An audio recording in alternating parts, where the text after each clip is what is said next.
soy el fuego que...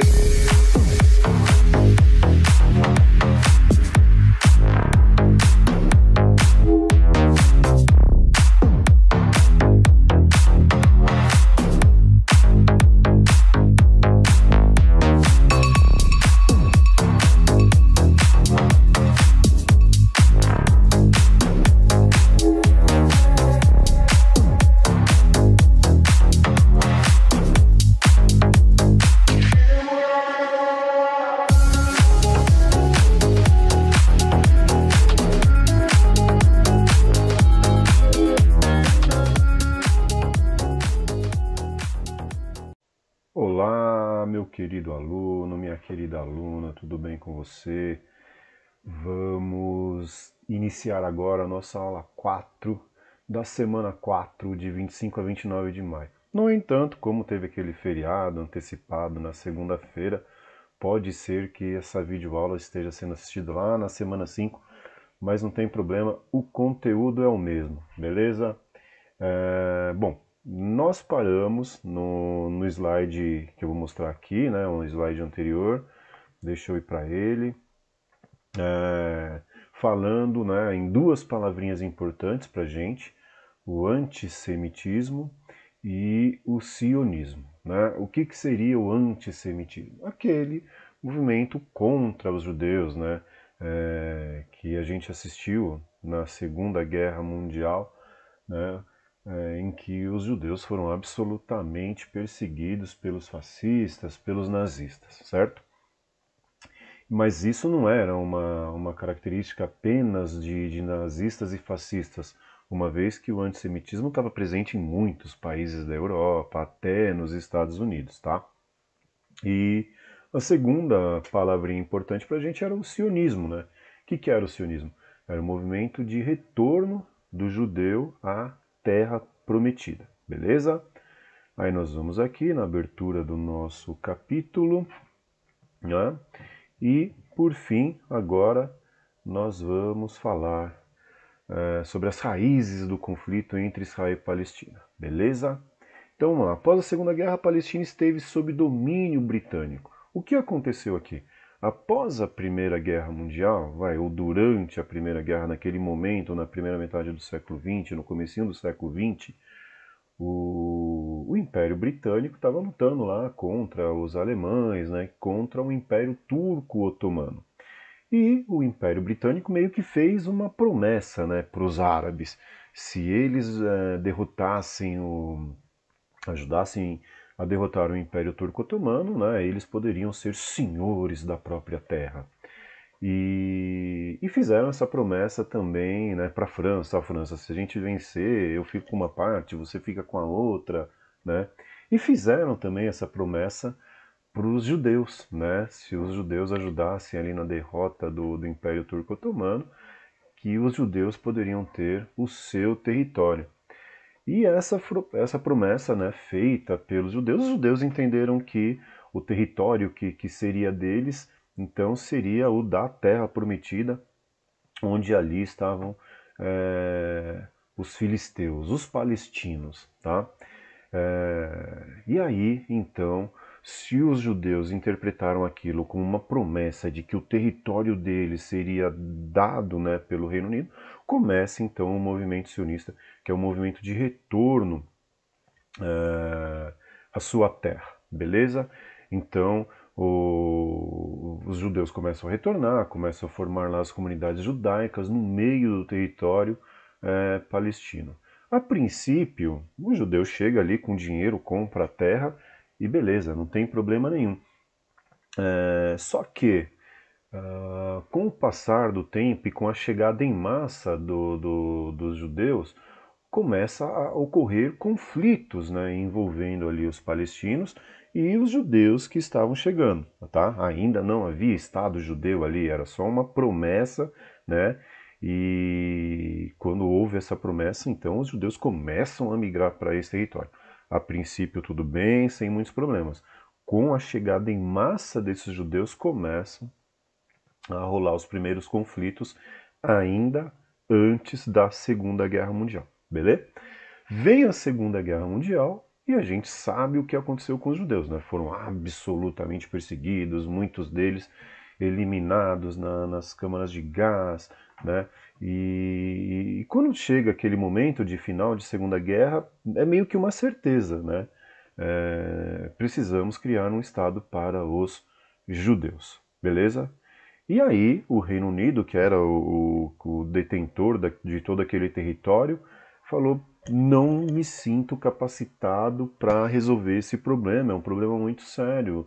E eu passou, né, o problema para a ONU, a recém-criada ONU, para que ela resolvesse esse problema, tá? E aí, então, um brasileiro chamado Oswaldo Aranha foi o cara que desenhou lá o mapa, oferecendo uma parte do território para Israel e outra parte para os palestinos. Para quem não tinha nada, foi excelente, né? Então, para os judeus, aquela divisão foi legal, foi boa, né? Mas para os árabes, para os palestinos que viviam ali, não. Eles eram dono de tudo. De repente, metade do território, ou até mais da metade, a parte mais importante do território foi destinada aos judeus. Então, os palestinos não ficaram nem um pouco satisfeitos. Beleza? Então, olha só, a ONU ponderou dois elementos importantes para a formação do Estado de Israel. Primeiro, devolver o respeito e a honra ao povo judeu que havia sido perseguido por Hitler. Então, por que era necessário fazer esse Estado judeu? Por conta de tudo aquilo que tinha acontecido na Segunda Guerra Mundial, né? E o segundo, apoio e pressão dos Estados Unidos para a existência de um país aliado no Oriente Médio. Então, uma parte da população dos Estados Unidos, né, não uma grande parte, mas uma parte pequena, tá, mas composta por pessoas do comércio, das indústrias, né, pessoas importantes ali, começa a pressionar o governo dos Estados Unidos também. Muitos desses caras eles fazem parte do governo dos Estados Unidos. E aí os Estados Unidos vê com muitos bons olhos colocar um estado aliado ali no meio do Oriente Médio, tá? E aí então os Estados Unidos pressionam pela formação desse estado, beleza? Feita a divisão, né? Feita a divisão, pouquinho tempo depois, o Estado de Israel declara a sua independência, tá? Porque a princípio fizeram um território falando, ó, isso aqui é a parte dos judeus, isso aqui é a parte dos palestinos, Jerusalém fica como uma cidade internacionalizada, porque é uma cidade sagrada para as três religiões da região, né? O judaísmo, o islamismo e o cristianismo, então Jerusalém fica como uma cidade internacionalizada, e uma parte para os palestinos, outra parte para os judeus, beleza? A parte judia da história se declara independente e aí vem a primeira das guerras envolvendo árabes e israelenses na região, tá? A Guerra da Independência. Bom, todos os países vizinhos, né, Síria, Egito, Jordânia, Líbano, própria Palestina, não aceitaram a criação desse novo Estado e atacaram Israel para impedir a consolidação daquele Estado em meio aos povos árabes, em meio ali aos povos de religião islâmica, tá? E acreditavam que a criação daquele Estado era mais uma intromissão do mundo ocidental em questões árabes, em questões da religião muçulmana. Bom, era todo mundo contra Israel. Os palestinos, os egípcios, sírios, libaneses, né, jordanianos, todos eles ali contra Israel. E Israel venceu, tá?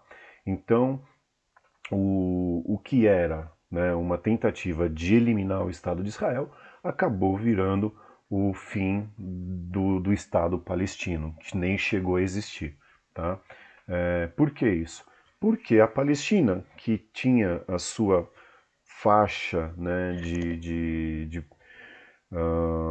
ocupação naquele Estado, acabou perdendo a faixa de Gaza para o Egito passou a comandar a faixa de Gaza, a Cisjordânia passou para a Jordânia, Israel ocupou alguns territórios que seriam da Palestina e A Palestina deixou de existir. Qualquer traço que existisse ali, naquele momento, não pertencia a um governo palestino, né? E também, para falar a verdade, os países do lado, né, o Egito, a Jordânia, o Líbano, a Síria, também estavam um pouco se preocupando com a formação do Estado palestino, tá? Tanto que muitos palestinos que refugiaram para os seus territórios não foram considerados ali um imigrante para ser integrado na sociedade. Muitos foram colocados como refugiados, tá? E vivem em campos de refugiado até hoje, né? Tem campo de refugiado ali com 70 anos, tá? Desde o momento dessa guerra, por exemplo, o campo de Aida. Bom, 20 anos depois vem a Segunda Guerra, né? Importante aí. Juntaram-se novamente aí o Egito, a Síria, a Jordânia, né? Ainda contando com o apoio do Líbano, e eles vão, né, atacar Israel. Só que Israel, né, fica sabendo dessa guerra e está ali bem preparado para receber, né, esse novo ataque. Bom, a guerra durou apenas 6 dias com nova vitória de Israel. E o que acontece? Ah, Israel domina, né, o território que pertencia ao Egito, no caso a Península do Sinai. Deixa eu voltar aqui naqueles mapinhas, né? Então, depois da Guerra dos 6 Dias, o que acontece? Essa é a Península do Sinai, ela pertencia ao Egito, passa a pertencer a Israel. Israel ocupa esse território e fala: agora ninguém entra mais aqui se não for com a minha autorização. Além disso, lá no norte, tá, da Síria, Israel toma as colinas de Golã, tá? E, claro, anexa na Cisjordânia, quem estava com a Jordânia, pega a faixa de Gaza, que estava com o Egito, ocupa tudo e fala: isso aqui tudo agora é meu. Ou seja, depois da Guerra dos 6 Dias, Israel amplia ainda mais o seu território. Beleza? Vamos voltar lá para onde nós estamos. Aqui é a Guerra dos 6 Dias. Beleza? Então Israel pega a Península do Sinai para ele, pega as colinas de Golã da Síria e ainda anexa a faixa de Gaza e a Cisjordânia. Beleza? Bom, continuando, nós temos agora a Guerra do Yom Kippur. O que é o Yom Kippur? O Yom Kippur é um feriado judaico chamado Dia do Perdão, tá? E qual que foi a ideia dos egípcios e dos sírios para recuperar aquele território que eles tinham perdido lá na Guerra dos 6 Dias? Atacar Israel de surpresa num feriado judaico, tipo o nosso Natal, tá? O que acontece no nosso Natal? Se você sai à rua ao meio-dia, imagina você, pleno Natal, saindo para almoçar na casa da sua avó, meio-dia. Você está andando pela rua e não tem ninguém na rua, né? Pouquíssimas pessoas, as pessoas em casa, em família, almoçando, confraternizando e tal, tal, tal. E imagine que então nesse dia festivo, né, as famílias todas reunidas, o país é atacado. Por quê? Para tentar pegar os israelenses de surpresa, tá? E a princípio as forças egípcias, sírias começam a avançar. Só que na hora que Israel vai contra-atacar, novamente ele sai vitorioso, né? A terceira vitória de Israel nessas batalhas, tá? Com isso, né? Percebendo que não estava adiantando nada atacar Israel, porque ele era muito forte militarmente, né? E isso não estava ajudando. Os países árabes falam: bom, vamos atacá-los de uma maneira que cause mais impacto ainda, né? Vamos nos vingar das potências ocidentais que estão dando apoio a Israel. E o que eles fazem? Reduzem a produção, a extração de petróleo. Com a redução da extração de petróleo, o que acontece com o preço? Dispara, né? E isso gera a primeira crise do petróleo que abalou a economia mundial, tá? Tudo para atacar, né, as nações ocidentais que defendiam Israel nessas guerras, tá?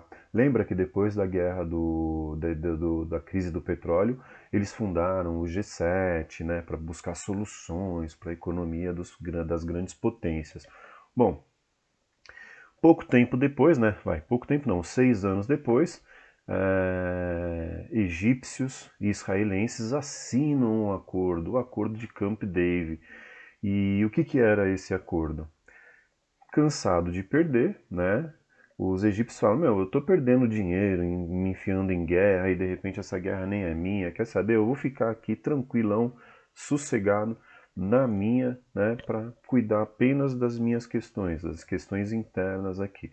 E aí ele chega para Israel e fala assim, Israel, eu quero que você me devolva a península do Sinai. E Israel falou, Egito, eu não vou te devolver, cara, porque agora eu controlando a península, se você for me atacar, você tem que passar por esse desertaço aqui, aí eu vou estar esperto. Antes de você chegar lá no meu território, eu te pego aqui na Península do Sinai. O Egito fala, cara, não, isso não vai acontecer. Por quê? Porque eu vou reconhecer você como um Estado e as nossas questões serão tratadas diplomaticamente, tá? Israel pensa, fala, poxa, então quer dizer que eu vou ter um Estado aqui do lado, né, que vai aceitar a minha existência? Pô, tá bom então. Aí eles assinam um acordo, né, o chamado Acordo de Camp David. Os dois representantes do Egito e de Israel acabam vencendo o Prêmio Nobel da Paz, né, assinaram um acordo, e aí a Península do Sinai volta para o Egito e o Egito passa a reconhecer o Estado de Israel. Beleza?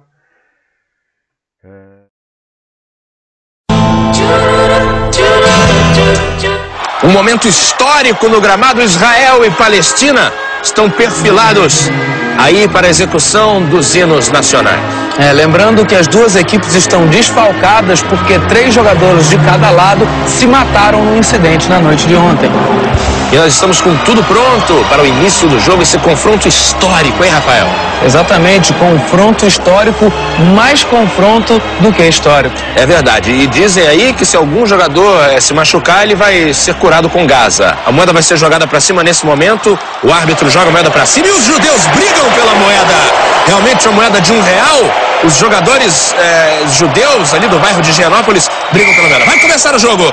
Começa o jogo e nenhum jogador tem coragem de invadir o território do outro. Alguém aí vai tentar um assentamento no território inimigo, mas os dois apenas se cercam. Ninguém quer invadir a faixa de ninguém, hein, Rafael? E parece que o goleiro da Palestina prepara um míssil que não tem nenhum destino para tentar arremessar na grande área de Israel. Tem um jogador meio abilolado ali na seleção da Palestina. Parece mais uma burca. Todo mundo se respeita muito, ninguém invade o território do outro, finta pra cá, pra lá, nenhum assentamento. São 3.000 anos de jogo e por enquanto nada. Olha aí, garotinho, até que, olha aí, uma invasão, tentando o assentamento palestino, até que ele é derrubado pelos Cohen e pelos Bergman e por várias outras famílias que acabam em Man. Olha aí, chega o árbitro, ele tá comprado da ONU, realmente ele parece que vai advertir alguém e o jogo segue em frente. Vamos lá, nova saída de bola. Agora, os jogadores respeitam muito um o território do outro. Aí a louca ainda na seleção palestina dá uma pinta, corre pro lado de cá. Olha aí o jogador invadindo o campo. O jogador agora ele vai até em direção ao árbitro. Ele abraça o árbitro nesse momento e explode o árbitro. O jogador de Israel termina o jogo. Exatamente. Fique logo mais com Kika e os agitos das baladas, hein, na pista. E vitória da Palestina.